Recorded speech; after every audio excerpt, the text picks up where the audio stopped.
পরিমণি পূর্বের কোর্টে জবানবন্দি দিয়েছিল। আজকে জেরার জন্য দিন ধার্য ছিল।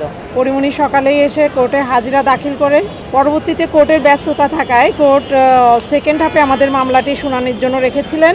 পরিমণি 3টা পর্যন্ত বিজ্ঞ আদালতে ছিলেন। জীবনের সব আয়োজন এখানে একসাথে। পরবর্তীতে অসুস্থ হয়ে পড়ায় উনি বিজ্ঞ আদালত থেকে চলে যান এবং আমরা একটা সময়ের দরখাস্ত করেছি, দরখাস্ত মঞ্জুর করেছে।